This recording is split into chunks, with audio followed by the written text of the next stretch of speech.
Hey guys, welcome back to another episode of Boss Up and Glow Up with Lexi Sample. I'm your host, and you already know by now in this podcast, we talk about mental health, how to glow up, and how to be the best possible version of yourself that we possibly can be. And today's episode is something I have been wanting to talk about for so long. I was waiting for the day to record this because I feel like it's something a lot of us go through, but nobody really actually says it out loud. And we're talking about dating and healing afterwards, and specifically why it's so much harder than it was before. Like, why is it so hard to date after you've healed from trauma? Like, I know it sounds counterintuitive. You'd think doing the work, going to therapy, understanding your patterns, learning your worth, you would think that would make you better at dating, right? Like, okay, great. Like, I'm going to attract healthy love and everything's going to fall into one place. But that's not what happened for me. And I'm willing to bet it's not what happened for a lot of you either. So get comfortable. Let's get into it. So let me set the scene for you. So a few years ago, I was the girl who would tolerate anything, like genuinely anything. Someone treated me inconsistently and bad, I'd convince myself I was overreacting. Someone showing up halfway, I'd focus on the 50% that was good and ignore the 50% that was an absolute disaster. Situationships? Oh, I was the queen of the situationship, okay? I would be knee deep into something that was clearly going nowhere and be like, maybe he'll change. And I think a lot of us have been that person too. And there's no judgment in that. We've all been there. That version of me was doing the best that she could with what she had. But then I started doing the work. And I don't mean in a vague way. I mean, like, I actually started paying attention to myself. Like, why do I chase people who are unavailable? Where does that come from? What am I actually looking for? What do I actually need? What are my deal breakers versus the ones I just say I have? And slowly things started to shift. I got way more confident. I stopped shrinking myself for people. I stopped over explaining myself to people who didn't deserve the explanation. I started having standards that I actually stuck to instead of just talking about them. And I genuinely thought, okay, now I'm finally ready. I'm going to start dating. I'm going to date from this whole healed, whole secure place. And it's going to be so different. And it was different, not just in the way that I was expecting it. Not honestly, not at all in the way I was expecting, to be honest, because what I didn't realize was that healing doesn't make you more tolerant. It makes you less tolerant. And at first I thought that was a problem. And now I think it's actually the whole point. But we'll get there, okay? Everything literally turns me off now. Okay. So let me tell you what dating looks like now that I've done the work because it's genuinely kind of funny. Someone will text me inconsistently for like 3 days, not disappearing, not being rude, just a little hot and cold and a little inconsistent. And instead of me spiraling like I used to, I would literally crash out going through the whole, oh, maybe he's busy. Maybe I said something wrong. Maybe I should text again. I just completely lose interest. Like a switch flips and I'm just done. I'm over it. I'm sickened. Okay. And at first I thought that was cold of me. Like, am I being too like rigid? Am I self-sabotaging again? And then I realized no. I just don't have anxiety about it anymore. And when you don't have anxiety attached to someone, inconsistency doesn't feel exciting. It just feels exhausting because that is the thing about anxious attachment that nobody talks about. It's the hot and cold, the push and pull, the almost but not really. That used to feel like chemistry to me. And that nervous stomach feeling, I thought that was butterflies, but it wasn't. It was anxiety. It was my nervous system recognizing a pattern that felt familiar to me. And now that I've done enough work to know the difference, calm doesn't feel boring to me anymore. Inconsistency just feels like a waste of time. And that is huge. But it also means a lot of guys who would have kept my attention before just don't anymore. Another one, emotional immaturity. Ew. I swear I can literally smell it from a mile away now. Someone will say something in the first conversation, and that's like a tiny flag in my brain that goes, nope, avoid it. Like I was on Hinge the other day and I matched with this guy. We were talking for a little bit and he asked for my Instagram, like not my number. I'm like, I don't know. That gave me the ick. But then I was like, you know what, just text me. Like, here's my number. I said that. And then he texted me from an email address. No, no, no. And I blocked that person because, like, okay, wait, no. I didn't block them immediately. I blocked them after they texted me again after I didn't answer and was like, this is your last chance to respond. Then I blocked them because that was just disgusting. Gross. Like, we could be having a perfectly normal conversation and someone will just say the whole, like, I don't really do the whole feelings thing, or I'm not looking for anything serious right now, or let's just be casual and see. And I used to hear that and I would think, oh, like, maybe I'll give it a go. Let's see. That I would be so cool and fun and that maybe they would change their mind. Now I just hear it for exactly what it is, information. And I take it seriously because people who say they're not looking for anything serious, they're not looking for anything serious. You cannot change that until they actually want something serious. You can't change it. If they don't want it, it's not going to happen, which is healthy. That is genuinely healthy behavior, but it does mean I'm taking myself out of a lot of situations very early. And sometimes I wonder if I'm doing it too fast. And then I remember every time I ignored those signs before, and I'm like, yeah, no, I'm good. I'm fine. Here's another one that I've been thinking about a lot: my alone time. I love being alone. I genuinely love it. I love my apartment. I love my routine.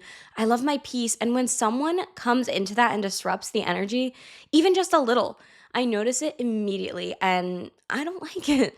Like if I spend time with somebody and I come home feeling drained instead of good, that's information.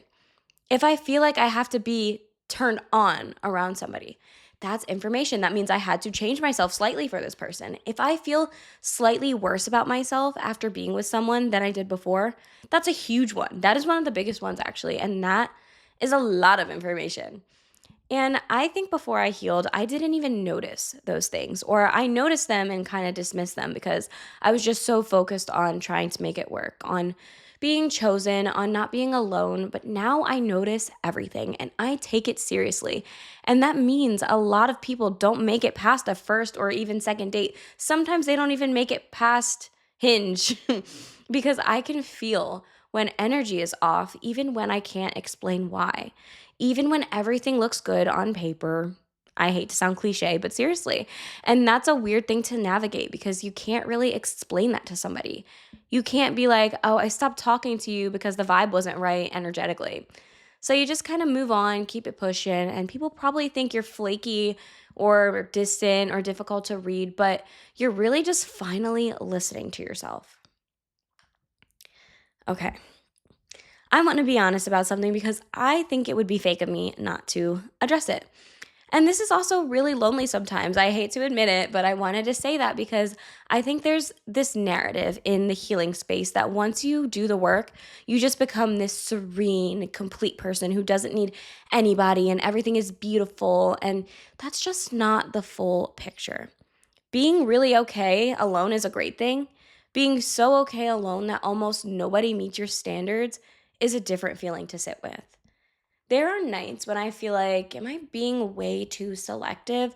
Am I closing myself off? Am I using my quote unquote standards as a wall to keep people out because vulnerability still scares me, even though I've done all this work? Hmm. And honestly, sometimes the answer might be yes. And I think that's worth examining. There's a difference between having standards and being so guarded that nothing real can get in.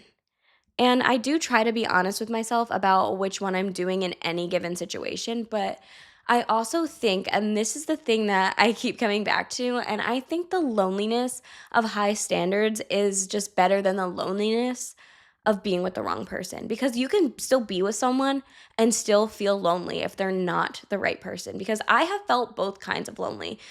And the loneliness of being with someone who isn't right for you, who you've been making excuses for, who you've been shrinking yourself for, that loneliness is so much heavier and so much more draining because it's lonely and you're not even being yourself. At least when I'm alone now, I have myself fully, and that's not nothing.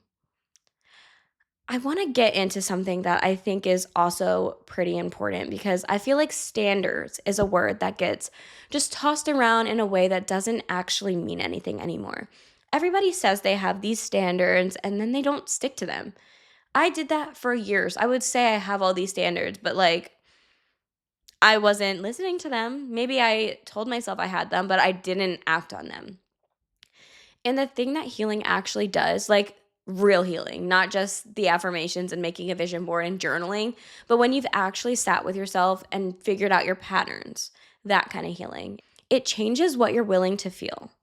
It's not that my list of requirements got longer, it's that I got really clear on how I feel and how I want to feel in a relationship. And I will not stay somewhere I don't feel that way. I want to feel calm and I want to feel safe, where you're not waiting for the other shoe to drop, where you're not reading in between the lines of every text, where you're not performing a version of yourself just to keep someone interested. I want to feel like myself. And this sounds obvious, but it's not. I have been in the situations where I was slightly more agreeable, slightly quieter, slightly more available version of myself because I was just adjusting to what I thought somebody else wanted. And it happened so gradually, I didn't even notice until one day I was like, who the fuck is this person right now? This is not me. I want to feel chosen in a consistent way. I want someone who shows up the same way on a random Tuesday as they did on a first date. Who doesn't make me wonder, who doesn't keep me guessing. And when you get clear on how you want to feel, you stop being impressed by surface level things and the bare minimum. Oh, he opened my car door.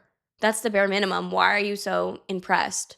He's cute. Okay. Bare minimum. Has a good job. Awesome. Cool. But does being around him feel good? Does he make you feel seen? Does he bring out a good version of you? And I'm using the he's because like I'm going from my experience. Like I am a girl, so and I date guys, so like that's kind of why I'm saying it. But it can apply to either one. If you're healing from a female, this can still go for you. It's just the way I'm talking. So I just wanted to throw that out there so you didn't think this was only for a certain demographic, okay? And anyway, back to what I was saying, and those are harder questions to answer because they take up a lot of your time and energy. And a lot of people don't make it to the point where I can answer them because something feels off before we even get there.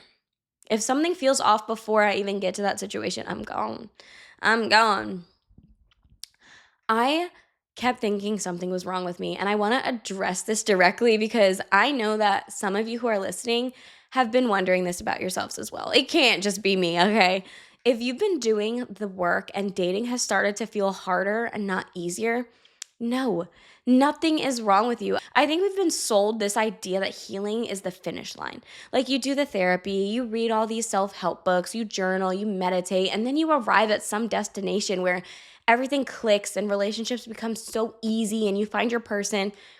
But healing is not the finish line, it's a practice. And one of the things it keeps teaching you is what you actually need versus what you've been settling for. And sometimes that gap is really big, and closing that gap takes time. You have to be patient with yourself.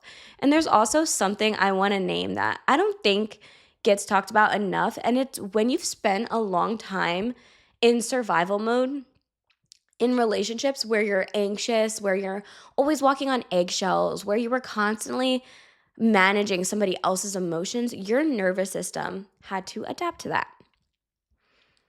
And part of adaptation is that chaos starts to feel normal, consistency started to feel boring, unavailability started to feel like chemistry, and healing involves literally retraining your nervous system to feel safe with calm, to recognize consistency as attractive, to let someone being straightforward and available and kind of feel exciting instead of overwhelming. And that does take time. You can't just decide to be attracted to healthy things. It's a process, but you'll get there. So if you're there right now and you're like, I know this person is good for me, but I'm just not feeling it, I get it. I see you. And that's a real thing. And it doesn't mean you're broken or fucked up, it just means you're still in the process. I've been very validating this whole episode, and I want to stay honest with you because I think that's literally the whole point of this. And there is a version of I have high standards now that is actually just fear of intimacy wearing a healing disguise, I guess, in a way. And I think it's worth looking at whether you might be doing that. Are you actually healed? Or are you afraid but trying to disguise yourself as healed? Because there's a difference between this person has showed me constant red flags and I'm trusting my gut versus this person is actually great, but I keep finding small things to focus on because getting close to someone terrifies me and my standards are a convenient reason to stay at a distance. Sit with that for a second. Both of those can look the same from the outside, and sometimes they can look the same from the inside too, actually. And I've had to ask myself sometimes, am I protecting my peace or am I protecting myself from having to be vulnerable again? Because those are also two different things. And protecting your peace from someone who's actually wrong for you is a healthy thing. Building a wall so high up so that no one who's actually right for you can get over it, that's something maybe we should look at. And I'm not saying this to make you second guess every decision you've ever made. Most of the time, I would say your gut is right. But I think being honest means acknowledging that sometimes the healing work uncovers one layer and underneath it is another layer. And maybe some of those layers is about letting people in. Real intimacy requires risk. It requires being seen, and that doesn't stop being scary just because you've healed. If anything, it can actually feel scarier because now you actually know what you have to lose. Dating after healing is hard. It is way harder than I expected it to be. You become more aware, more selective, less willing to tolerate things that don't feel right. Your alone time becomes something you actually want to protect and that you actually fall in love with. Your peace becomes non negotiable, and that is all fine and good, but it's also lonely sometimes, and that's okay to admit. Sometimes we have to check ourselves and make sure our standards are coming from a grounded place and not a fearful one. And I think the thing I want to leave you with is this: the goal of healing was never to make dating easier, the goal was to make you more yourself. And the right person is going to fit that version of you, not the small, more agreeable version of you that kind of settled and dealt with whatever. The whole healed, kind of a lot, knows what they want version of you. And that person does exist for you. It just might take you a little longer to find them because the bar is finally where it should have been all along. Okay? And that's all I have for you for today's episode of Boss Up and Glow Up. I want to thank you so much for tuning into today's episode. I hope this helped you if you are trying to date after you have healed from either a past relationship or past trauma, because it is way harder than people think. Like, I honestly thought I would have been in a relationship by now, but I haven't, because dating after healing is very hard. I can't find somebody that checks all my boxes and meets all the standards that I had for myself. And listening to everything I just said, because I did some psychological research on it, of course, I need to recheck myself and see if it is because I have super high standards now or if I am afraid to let somebody get close to me. So I hope this helped you maybe realize which one that is for you too. Thank you so much for listening. I love you so much, and I will see you next week.